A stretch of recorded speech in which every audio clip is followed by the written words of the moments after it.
திருச்சிற்றம்பலம். தென்னாருடைய சிவனையை போற்றி, எந்நாட்டவருக்கும் இறைவா போற்றி. அனைவருக்கும் வணக்கம்.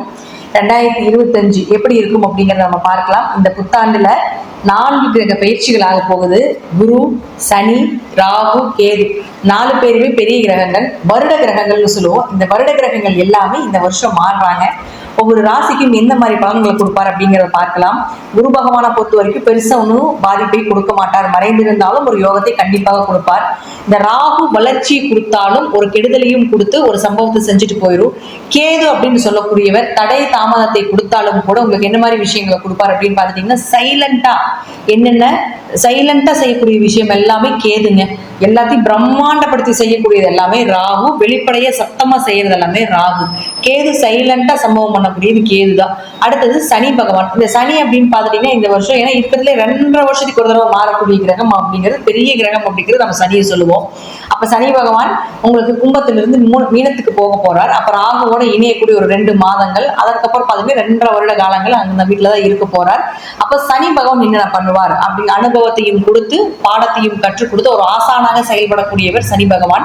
அப்போ இந்த சனி பகவான், ராகு பகவான், கேது பகவான், குரு பகவான் இவங்க எல்லாம் என்னென்ன செய்ய போறாங்க அப்படிங்கிறத நம்ம ஒவ்வொரு ராசிக்கும் எப்படி இருக்கும் அப்படிங்கிறத நம்ம முழுமையா பார்க்கலாம். மேஷ ராசிக்கு உண்டான 2025 மேஷ ராசியை பொறுத்த வரைக்கும் பார்த்துட்டீங்கன்னா, முதல்ல குரு அப்படின்னு சொல்லக்கூடியவர் பார்த்துட்டீங்கன்னா 2ஆம் வீட்டுல இருந்துட்டு இருந்தார். இது உங்களுடைய ராசியிலே சந்திரன் இருப்பார். அப்ப இங்க இருந்து 2ஆம் வீட்டுல குரு இருக்கும்பொழுது பொருளாதாரம், பண வரவு இதெல்லாம் நிச்சயமாக ஏற்படுத்தி கொடுத்திருப்பார். அப்படிங்கிறத மாற்றமே கிடையாது. பெரிய அளவுக்கு பண வளர்ச்சி, எதிர்பார்த்த பணம் எல்லாமே வரக்கூடிய ஒரு அமைப்பு, வீட்டுல சுப நிகழ்ச்சிகள், சந்தோஷங்கள், பொருளாதாரம் சார்ந்த விஷயங்கள் எல்லாமே உங்களுக்கு ரொம்ப சிறப்பா இருந்திருக்கணும் அப்படிங்கிறது இந்த மேஷ ராசியினுடைய குரு செய்யக்கூடிய ஒரு விஷயம். அது உங்களுக்கு பாத்தீங்கன்னா குரு பகவான் மாறக்கூடியது மே மாசம் தான் மாறாரு. அது வரைக்கும் இதே போல இருக்கும் அப்படிங்கிறது மாற்றம் இல்லை. அடுத்தது மேக்கு மேல பாத்துட்டீங்கன்னா 3ஆம் வீட்டுக்கு போக போகிறார். மிதுனத்துக்கு போவார்.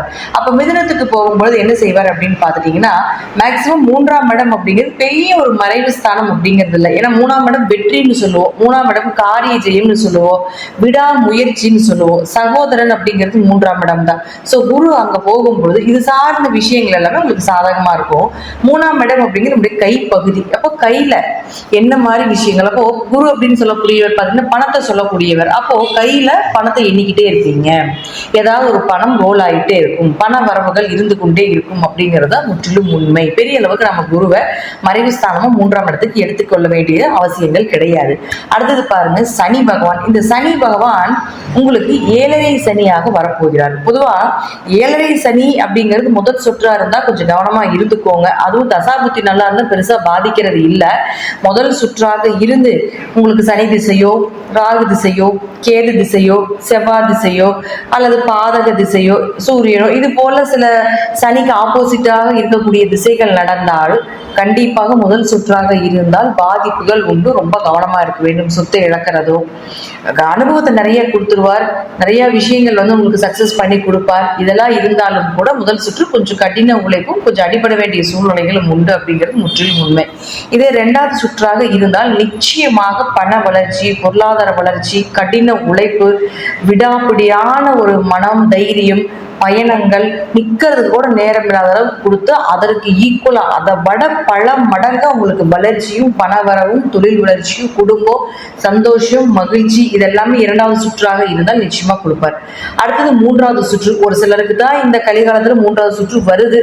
ஏன்னா கலிகாலத்துல ஆயுள் பலத்தை நம்ம குறைச்சிக்கிட்டே இருக்கோம் இல்லையா, அதனால அப்ப 3ஆவது சுற்றாக இருந்தால் நிச்சயமாக உங்களுக்கு உடல் பாதிப்புகளை அதிகப்படுத்தி கொடுக்கும். 4ஆவது சுற்று வர வாய்ப்புகள் இல்லை.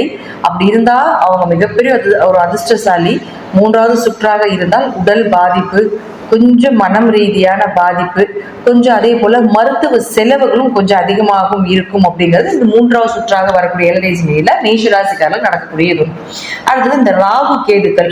இந்த ராகுவை பொறுத்த வரைக்கும் பார்த்துட்டீங்கன்னா உங்களுக்கு 12ஆம் வீட்டுல நிற்கிறார். பொதுவாக மேஷ ராசிக்கு 12ல ராகு இருக்கும் பொழுது பயணங்கள் அதிகமா இருந்திருக்கும். இப்ப கடந்த ஒரு வருஷமாவே இப்படிதான் போயிட்டு இருக்கு. பயணங்கள் அதிகமா இருந்திருக்கும். அதே போல வெளிநாடு, வெளியூர் இதெல்லாம் சென்று எக்ஸ்போர்ட் இம்போர்ட் பிசினஸ் பண்ண வேண்டிய ஒரு அமைப்பு. தூக்கம் இல்லை, அதாவது 12ங்கிறது நிம்மதியான தூக்கம், தூக்கம் கலையிறது, தூக்கம் இல்லாம இருக்கிறது. 12ஆம் இடம் அப்படிங்கிறது கணவன் மனைவி அதாவது அந்யூன்யமாக இருக்கக்கூடியதுதான் 12ஆம் இடம். அப்ப அந்த இடத்துல ராகு இருக்கும்பொழுது கொஞ்சம் பிரிவினைகளோ கொஞ்சம் ஏதாவது ஒரு சண்டை சச்சரவுகளோ இதெல்லாமே கொடுத்திருப்பார் அப்படிங்கிறது முற்றிலும் உண்மை. இப்ப அடுத்தது பாருங்க, இந்த ராகு உங்களுடைய ராசிக்கு 11க்கு வரப்போகிறார். அப்ப லாபஸ்தானத்துக்கு ராகு வரும்பொழுது மிகப்பெரிய லாபத்தை கொடுக்க போகிறார் அப்படிங்கிறதுல மாற்றம் கிடையவே கிடையாது. இது 11ஆம் இடங்கிறது உங்களுடைய அண்ணன் உங்களுடைய மூத்தவர், உங்களுடைய அக்கா, இந்த மாதிரி இருப்பாங்க இல்லைங்களா, அவர்களுக்கு எல்லாமே உங்க ஜாதக ரீதியா மிகப்பெரிய வளர்ச்சியை கொடுக்கக்கூடிய அமைப்பை ஏற்படுத்தி கொடுத்துரும். உங்களுக்கும் லாபஸ்தானத்தில் ராகு வரும்பொழுது வளர்ச்சி, வருமானங்கள், வெளியூர் வெளிநாடு பயணங்கள், நிறைவேறாத ஆசைகள், தீராத ஆசைகள் அப்படின்னா நம்ம சொல்லுவோம் இல்லைங்களா, அது எல்லாமே நிறைவேற்ற வேண்டிய ஒரு சூழ்நிலைகள், இதெல்லாமே இந்த 11ஆம் இடத்துல இருக்கக்கூடிய ராகு கண்டிப்பாக நிறைவேற்றி கொடுப்பார். அடுத்தது கேது பகவான்.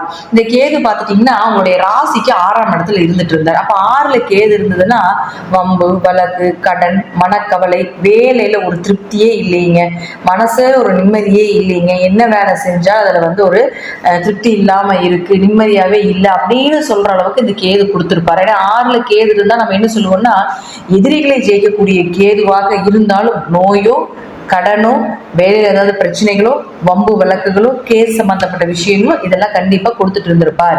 இப்ப அடுத்தது அந்த கேது அப்படின்னு சொல்லக்கூடியவரும் ராகு அப்படின்னு சொல்லக்கூடியவரும் மே மாசம் மாறுறாங்க. அப்ப நேரம் உங்களுடைய ராசிக்கு 5ஆம் வீட்டுக்கு வருவார்.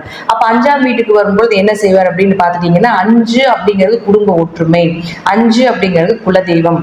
அதை விட என்னன்னு பாத்தீங்கன்னா 5ஆம் இடம் அப்படிங்கிறது ஞானம், புகழ், அறிவு, பிரபஞ்சத்தின் சக்தி, குல தெய்வத்தினுடைய அருள், ஸ்பிரிச்சுவலா இருக்கக்கூடிய விஷயத்துக்கு எல்லாத்துக்குமே கேது சப்போர்ட் பண்ணுவார்.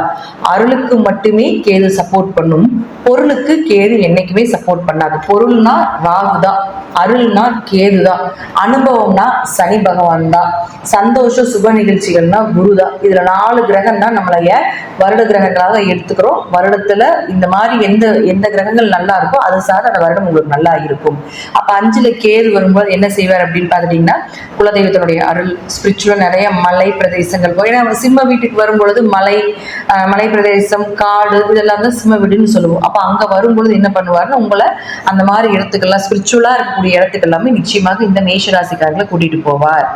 அதே போல பாத்துட்டீங்கன்னா உங்களுக்கு குடும்ப ஒற்றுமையில கொஞ்சம் சின்ன சின்ன பிரிவினைகள், சண்டை சச்சரவு, ஒரு மன வேதனைகள் இதெல்லாமே இந்த கேது 5ஆம் இடத்துல இருந்து கொடுப்பார்.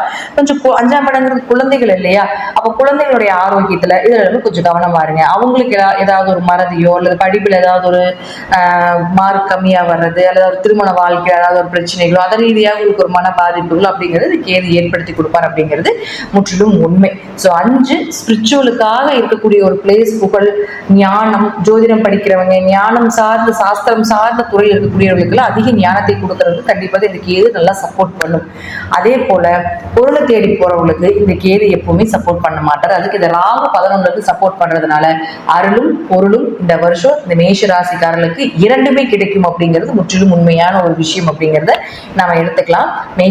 மேஷராசியை பொறுத்த வரைக்கும் 100% நிச்சயமாக ஒரு 70% உங்களுக்கு நற்பலனை கொடுக்கக்கூடிய ஒரு நல்ல அமைப்பாக தான் இந்த வருடங்கள் இருக்கு.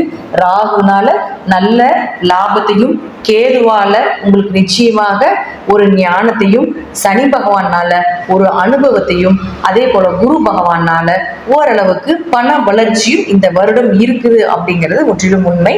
இந்த வருடம் ஒரு ஜாக்பாட்டான வருடமாக இருப்பதற்கு எங்களுடைய வாழ்த்துக்கள். நன்றி. மீண்டும் ஒரு நல்ல பதிவில் சந்திக்கலாம். திருச்சிற்றம்பலம், தில்லையம்பலம், ஸ்ரீ நரசிம்மர் திருடிகளே சரணம்.